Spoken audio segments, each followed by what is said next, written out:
La vie est belle, ne la gâchons pas.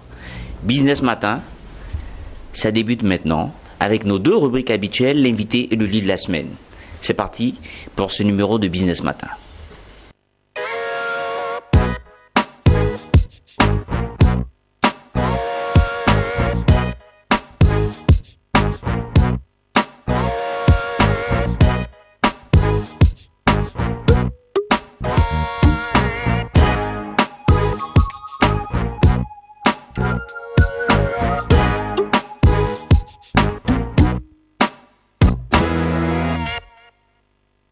Business Matin, micro testé.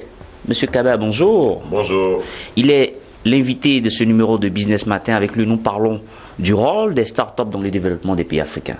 Monsieur Mohamed Lamine Kaba est consultant, expert en tout ce qui est développement des startups. C'est bien ça. Monsieur Kaba, bonjour. Bonjour. Alors, merci d'illuminer nos studios. C'est un plaisir. C'est un plaisir. Alors, avec vous, on parle du rôle des startups dans le développement des pays africains. Qu'est-ce qu'une startup? Comment la définissez-vous? Bon. D'abord, ça s'écrit S-T-A-R-T-U-P. C'est un mot anglais.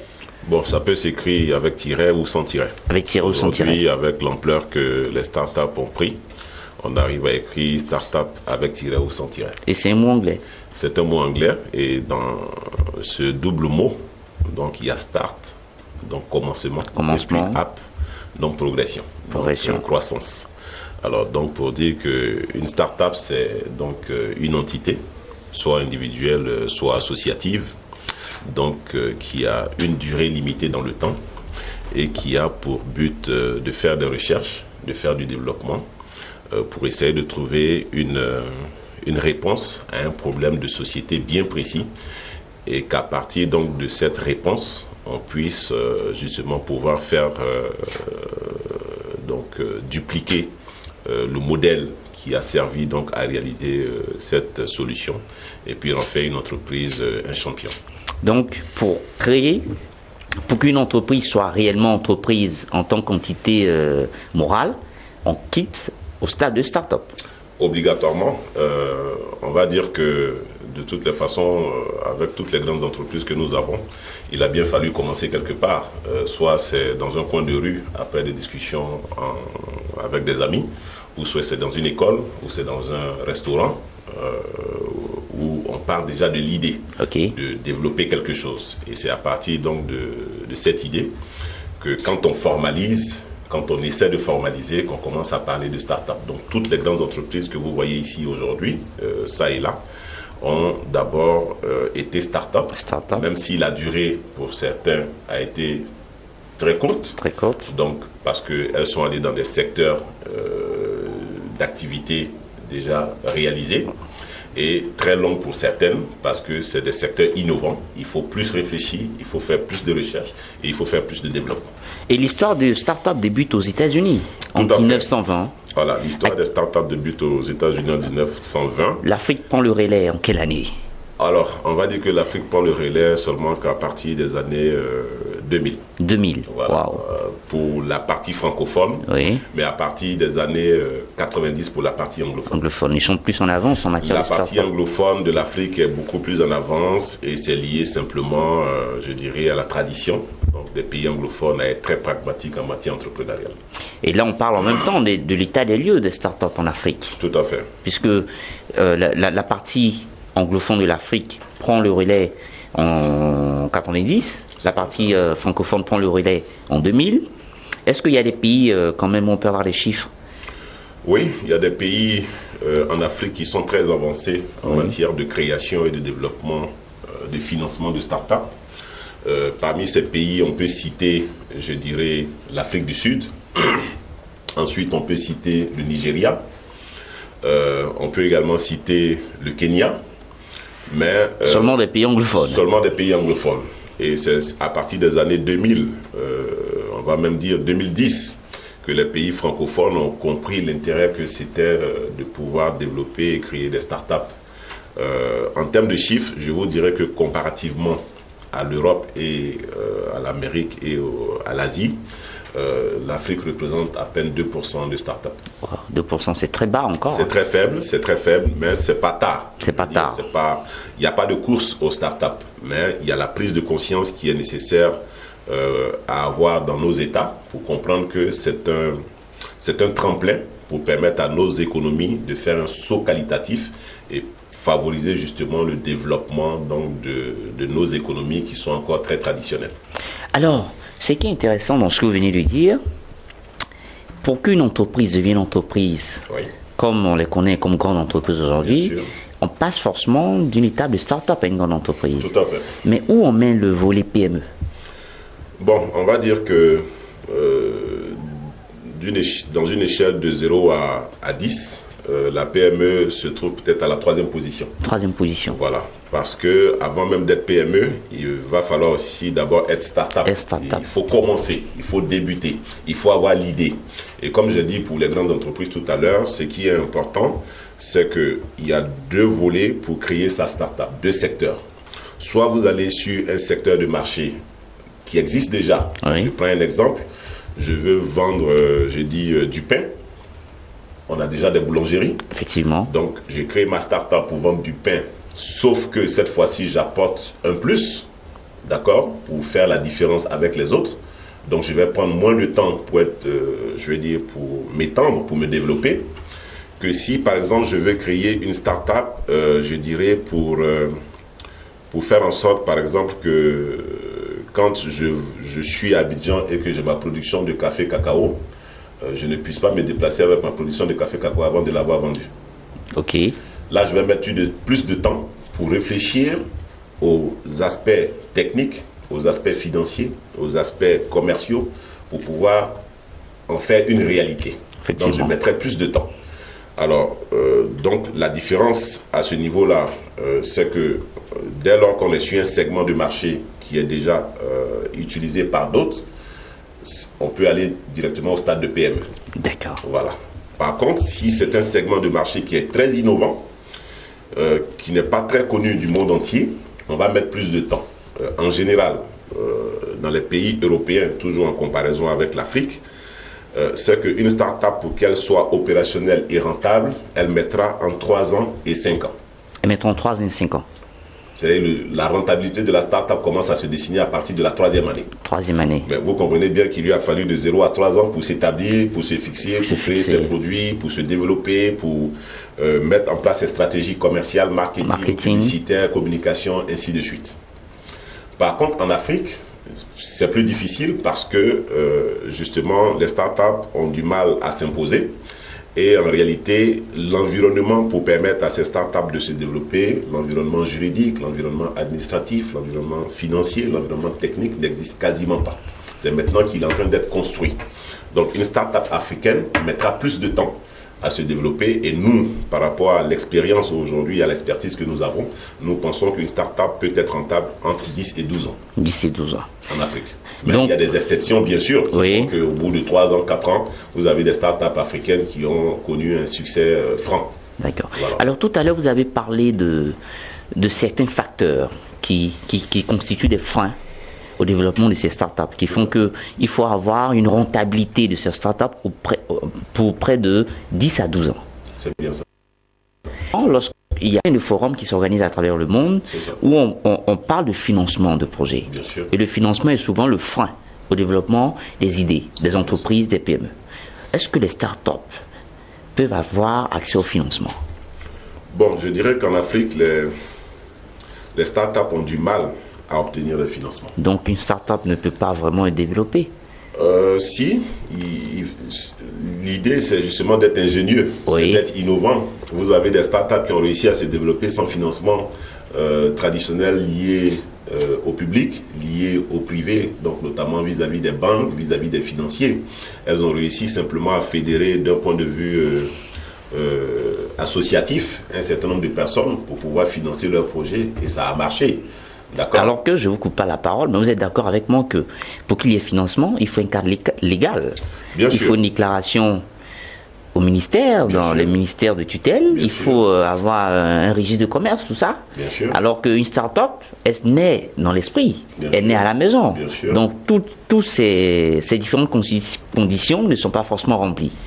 Oui. Donc du coup, les banques qui financent, elles se diront, envoyez-nous un dossier pour qu'on regarde, pour qu'on analyse, et en plus on donne le OK pour un financement.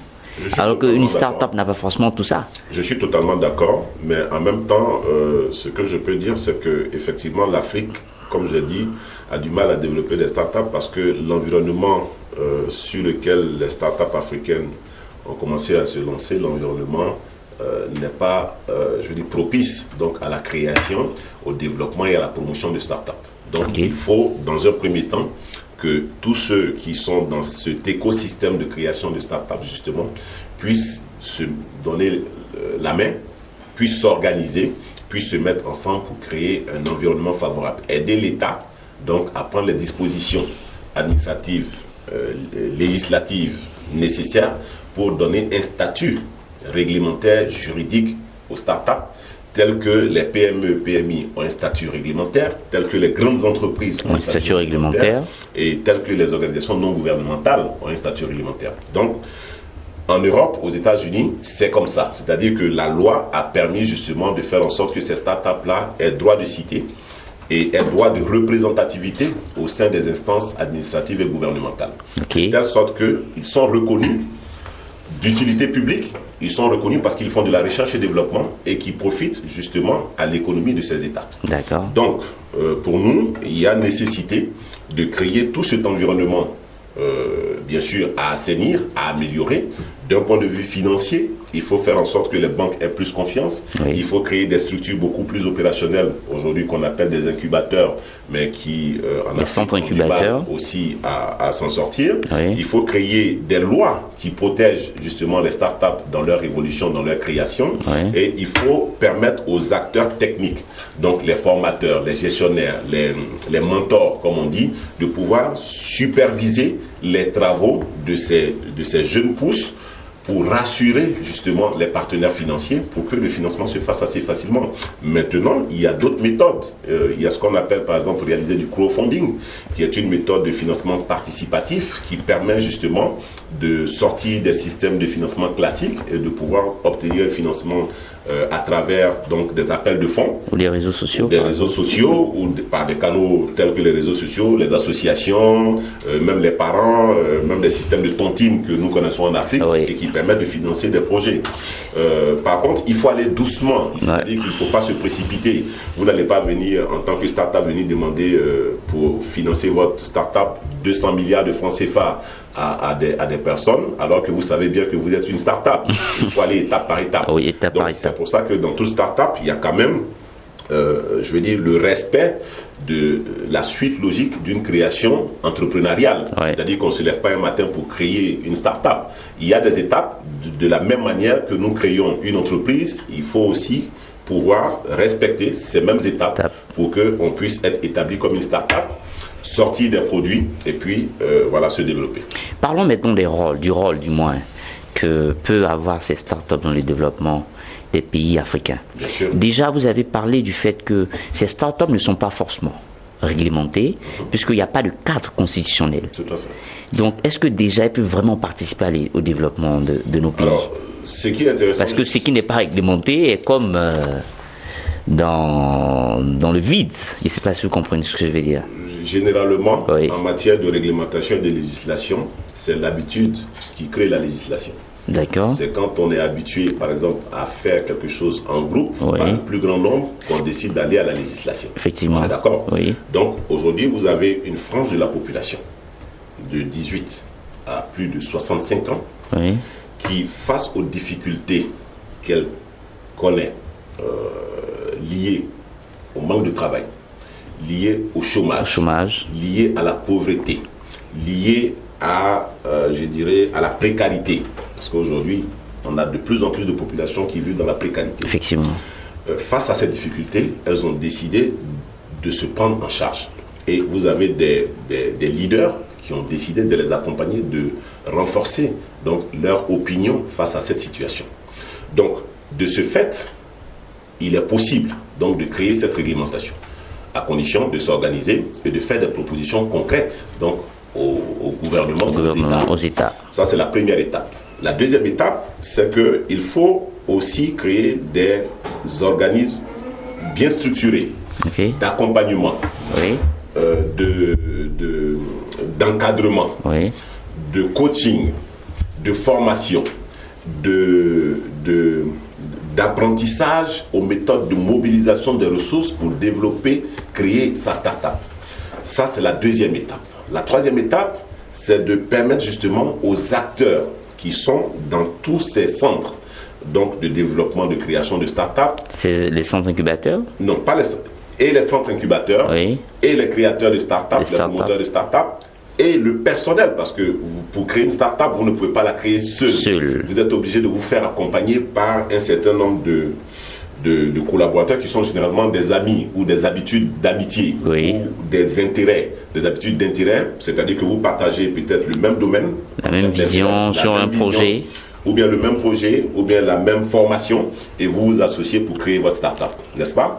Donc, une fois que ces acteurs ont été organisés, une fois que ces acteurs ont pu mettre en place justement des structures opérationnelles, en ce moment, elles auront la main libre pour pouvoir bénéficier de toute l'assistance de l'État sur la base de leurs propres propositions. D'accord. Voilà. D'accord.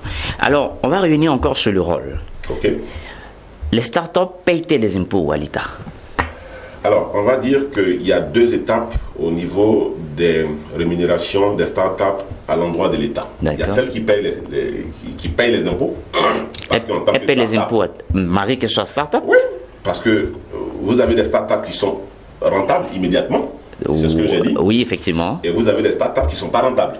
Oui. Et donc, qui cherchent à être rentables.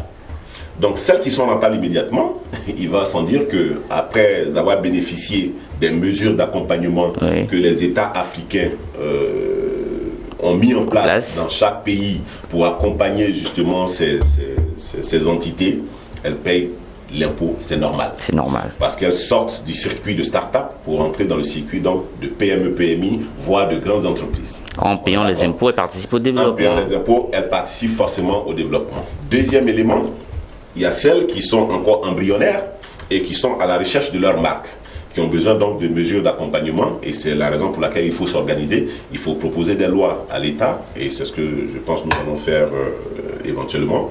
Il faut encourager, encadrer ces jeunes gens et ces personnes donc, qui ont des idées novatrices, dont la finalité permet justement à l'État de bénéficier de nouveaux tissus économiques. Je ne vous suis pas. Je reprends. Alors, je suis une start-up, je développe un nouveau marché dans le domaine, par exemple, de l'énergie. OK. C'est un nouveau produit que j'ai conçu avec un groupe de personnes, mais nous sommes encore dans la recherche-développement. OK. Nous réfléchissons, et puis au bout de 3 ans, 4 ans ou 5 ans, nous sortons un produit qui est commercialisable. OK. Je prends un exemple, je peux dire que je fais de l'énergie à partir du papier. OK.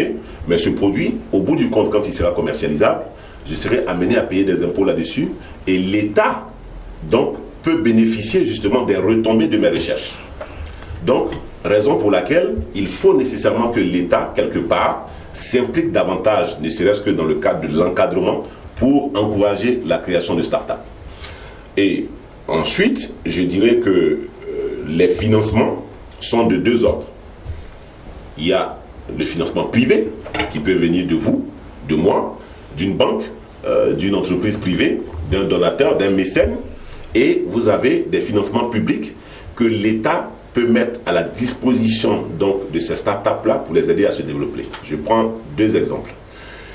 La Chine, pour l'année 2016, a triplé le budget qu'elle a alloué à la création et au développement de startups, parce qu'elle a compris justement l'intérêt pour ces startups à elle, c'est-à-dire la Chine, à développer de nouveaux tissus économiques qui vont l'amener à un niveau de développement très important. Très important.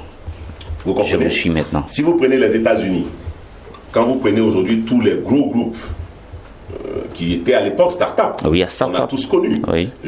Les exemples sont là. Même lorsque nous étions en préparation de cette émission, vous avez parlé de Facebook, Google. Google, et c'est les plus connus. Mais c'était d'abord des start-up qui étaient accompagnés de bout en bout jusqu'à ce que de manière pragmatique, ils sortent un produit qu'on appelle aujourd'hui Facebook qui permet de gagner de l'argent et donc par ricochet de faire payer des impôts et de donner des recettes à l'État américain. Donc le rôle que peut jouer ces startups, c'est déjà un frein au chômage. Bien sûr, d'abord faire entrer de l'argent. Parce que quand je crée une start-up, je ne suis plus préoccupé par mon problème de chômage, n'est-ce pas? Mais par ricochet, je sors en même temps du taux, puisque j'étais intégré dans le taux de chômage, je prends en compte pour faire ses calculs, ses études économiques. Je sors de ce tôt. Dès que je sors de ce taux, je fais baisser, je fais chuter le taux. Donc je contribue à deux niveaux, c'est-à-dire que je me prends en charge de manière autonome, j'arrive à développer une jeune pousse, une jeune start-up, et ensuite je permets à l'État de me sortir carrément donc je dirais du chiffre donc des chômeurs dans mon pays. En plus. Premièrement. Deuxièmement, c'est que quand je crée ma start-up, comme je l'ai dit tout à l'heure, je ne peux pas créer ma start-up tout seul. C'est pas possible. Je vais faire appel soit à un webmaster, ou je vais faire appel à un commercial, ou je vais faire appel à une assistante. Donc je crée aussi des emplois par ricochet. Donc la start-up, elle est triplement importante parce qu'elle permet justement aux États de créer, c'est-à-dire de sortir, de trouver des solutions aux problèmes qui leur sont posés. Vous comprenez? Donc, je pense que là, c'est formidable. Deuxièmement, troisièmement, troisièmement, on va dire que quand moi, je suis créateur de start-up, j'ai des coûts de production très bas. N'est-ce pas? Une grande entreprise, je prends un exemple, je fabrique je dis n'importe quoi, on va dire, je fabrique des piles. Une grande entreprise qui est dans un domaine qui utilise des piles va faire appel à l'étranger, soit à la Chine, soit aux États-Unis pour commander des piles. Mais par contre, si moi j'arrive à fabriquer ces piles ici en Côte d'Ivoire, cette grande entreprise règle ses problèmes de coût de production. Donc permet à cette grande entreprise de faire du bénéfice. On est d'accord? Donc j'apporte une valeur ajoutée, j'apporte de la richesse non seulement à la grande entreprise, mais à l'État dans lequel je suis basé pour créer ma start-up. Donc entrée de devises. Entrée de devises forcément. Mais plus d'entrée de devises, c'est qu'aujourd'hui, je dirais, le mot start-up en lui-même, le système start-up en lui-même, omnubile le monde entier. Parce que ça permet de casser les barrières. Donc, dès que vous parlez de start-up, par exemple, dans un pays tel que le Ghana, vous avez des investisseurs étrangers, donc des devises étrangères, qui sont intéressés automatiquement par savoir ce qu'on peut faire au Ghana. Donc, l'État dans lequel je suis peut me permettre d'avoir donc des investisseurs à outrance. Parce que l'État peut-être n'a pas suffisamment les moyens de nous accompagner nous tous, mais dès lors qu'il y a une activité qui est organisée autour de la création de start-up, tout de suite vous avez des investisseurs étrangers qui cherchent à investir sur des marchés nouveaux. On est d'accord? Alors, je vais continuer. Allez-y. Ce que justement l'écosystème des start-up apporte. J'ai un ami qui a un programme en ce moment de formation de 50 000 jeunes femmes dans le codage informatique. Mais vous voyez, grâce à cette formation pour laquelle il a fini le projet pilote, il arrive à autonomiser les femmes dans l'utilisation de l'outil numérique. Or, c'est un problème chez nous en Afrique, l'autonomisation des femmes. Très gros problème, Et nous sommes en train de nous organiser aussi pour encourager les femmes à créer des startups. Parce que nous savons tous de manière directe que les femmes sont meilleures gestionnaires que les hommes. On est d'accord? Mais M. Kaba, je voulais vous poser une question. Est-ce que finalement, l'idée de création d'une start-up n'est pas liée à l'entrepreneuriat? Bon, alors, on va dire que l'entrepreneuriat englobe la création de start-up. Parce que vous ne pouvez pas limiter seulement l'entrepreneuriat qu'à la création de start-up. Vous avez des personnes qui ont suffisamment de matière grise, qui ont suffisamment de matière financière, qui ont suffisamment de moyens structurels pour pouvoir créer des entreprises. C'est aussi de l'entrepreneuriat. Donc on ne peut pas limiter seulement l'entrepreneuriat à la création de start-up. Mais par contre, c'est le début.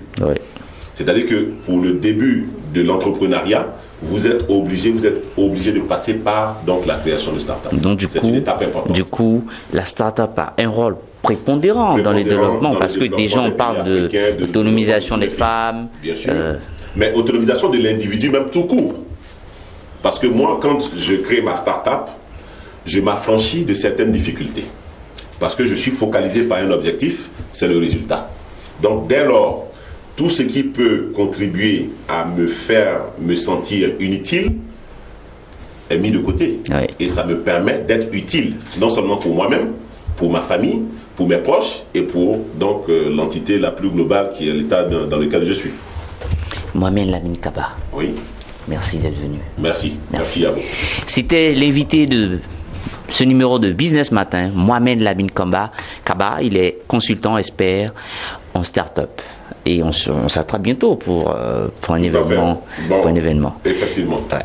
Merci. On part maintenant pour la deuxième et dernière ligne droite de cette émission, le livre de la semaine.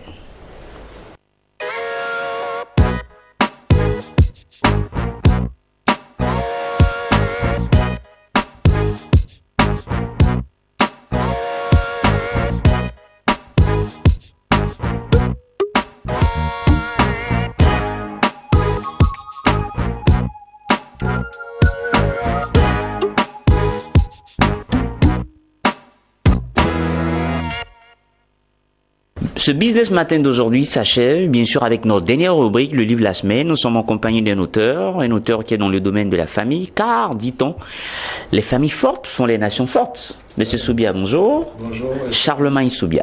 Oui. Alors, vous êtes auteur, Oui. et votre œuvre est intitulée Le leadership familial du mari, Oui. être le mari d'une femme épanouie. Oui. Alors, monsieur Soubia, Oui. les familles fortes font les nations fortes. Tout à fait. Et qui dit famille dit le mari, parce qu'on dit le mari est le chef de la famille. Oui. Qu'entendez-vous par cette expression, le mari est le chef de la famille?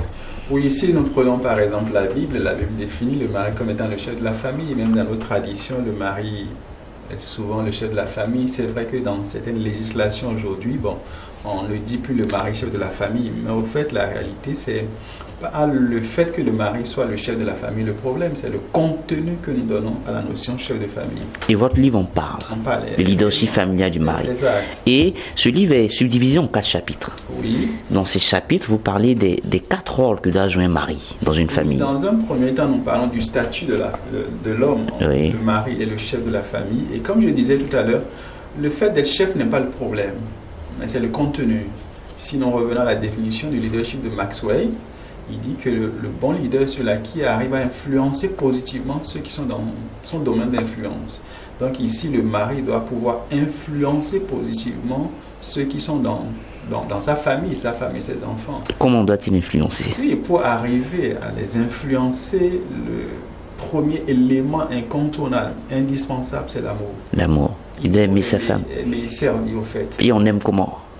Aimer, c'est chercher rien que l'intérêt de l'autre, l'épanouissement de l'autre. Tant que l'autre n'est pas épanoui, tant qu'il n'arrive pas à progresser dans tous les domaines de sa vie, c'est que vous n'avez pas atteint votre objectif. D'accord. C'est ça, aimer, au fait. C'est se sacrifier pour l'autre, avoir un seul souci, le bien-être de l'autre. Sans ça, le leadership devient la domination. Malheureusement, c'est ça. Et c'est la mauvaise conception qu'on a du chef.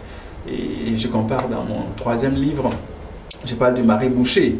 Le mari boucher. Oui, lorsqu'il n'y a pas l'amour, il n'y a que la force, l'autorité, on devient mari boucher.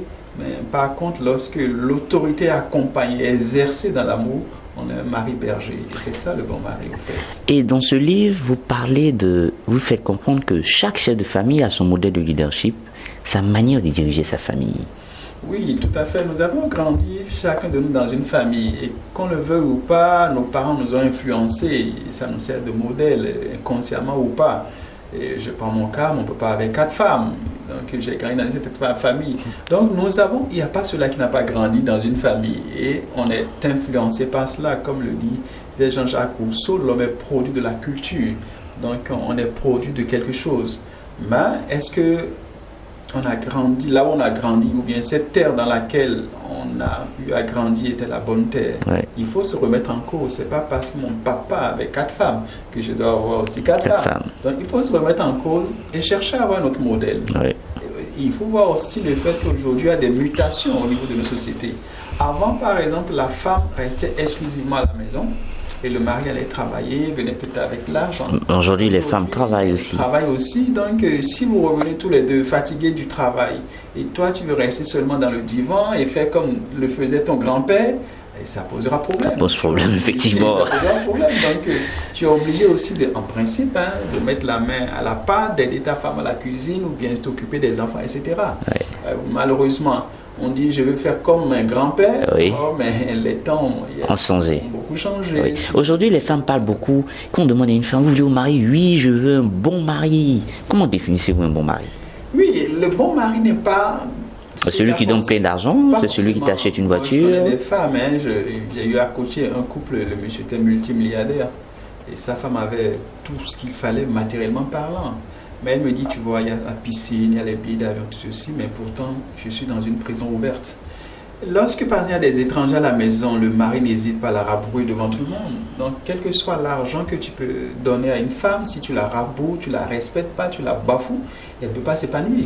Malheureusement, nous sommes dans une société où on lie l'épanouissement strictement à l'argent. À l'argent. L'argent, c'est important. Au matériel. Le matériel, c'est important, mais le matériel, ça ne suffit pas. Il faut respecter la personne, se dire que c'est un être humain qui réfléchit, qui pense, et il faut pouvoir partager, échanger, discuter, communiquer.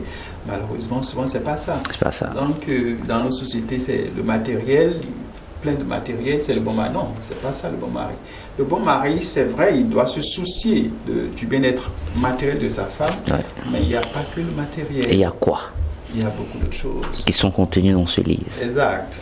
Ok. Moi, j'ai ma dernière question. On va demander à une femme, votre mari vous aime? Elle répondra, oui, mon mari m'aime. Oh, ça dépend. Des fois, elle peut dire ça juste par hypocrisie. Juste pour sauver les meubles, juste pour l'apparence. Et quand vous êtes vraiment intime, les 95% des femmes vous diront... Mais Charlemagne Soubia, lorsqu'il arrive à une réception, qu'il regarde des couples qui sont assis, comment il sait que la femme est épanouie? Oui, quand une femme est déjà épanouie... Vous avez... L'une des choses l'un des indicateurs, c'est est-ce qu'elle a la possibilité de s'exprimer? Oui.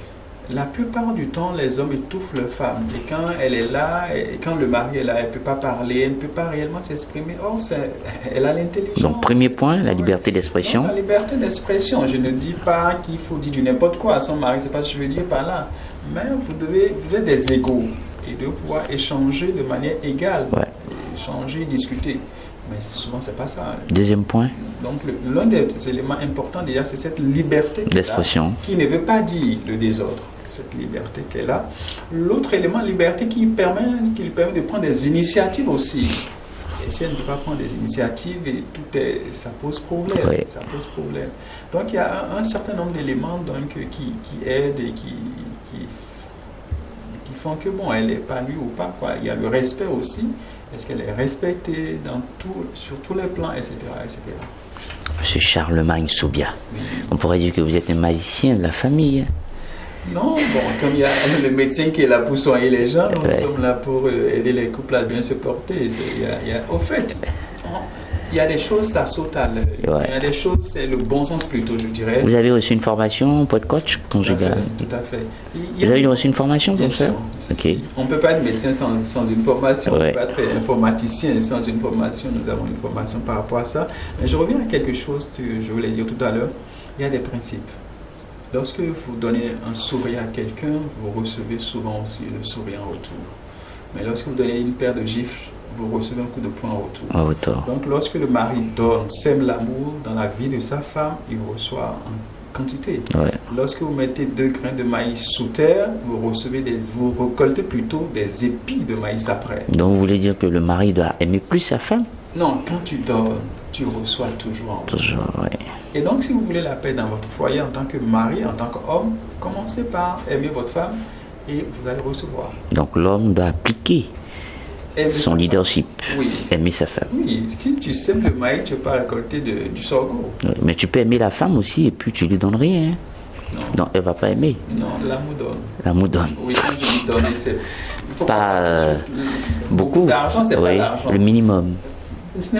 Donner, ce n'est pas que l'argent. Il y a le temps, par exemple. Le temps. Il y a des gens qui donnent tout l'argent à leur femme et ils n'ont jamais le temps pour leur femme. Et ils sont surpris de voir après que leur femme les trompe. Avec le footballeur du quartier. Petit footballeur du quartier. Donner, ce n'est pas que l'argent. C'est sur tous les plans. Son temps, son sourire, etc. etc. Donc vous pouvez donner tout l'argent, mais si vous êtes tout le temps absent, mais ne soyez pas surpris qu'elle vous trompe. Je vais vous poser une dernière question banale. En tout. Et une dernière question banale. Oui. Vous êtes coach conjugal. Oui. Est-ce qu'il vous arrive de partir conseiller des fois et là-bas la dame tombe amoureuse de vous? Ça, c'est l'un des risques de notre métier. Ah, d'accord. Donc, je veux plus. On va plus continuer là-dessus. On va tout faire toujours pour centraliser les choses, pour recentrer les choses. D'accord. Charlemagne Sobia, merci d'être venu. Merci pour l'invitation. Le livre de la semaine, pour toute cette semaine, c'est ce livre qui a l'honneur, le leadership familial du mari. Être le mari d'une épouse épanouie. D'une épouse épanouie. Charlemagne Sobia, il est coach conjugal. C'est ça. Merci d'être venu. Merci pour l'invitation. Ouais, merci. Ciao, ciao. Et puis, à la semaine prochaine pour un autre numéro de Business Matin.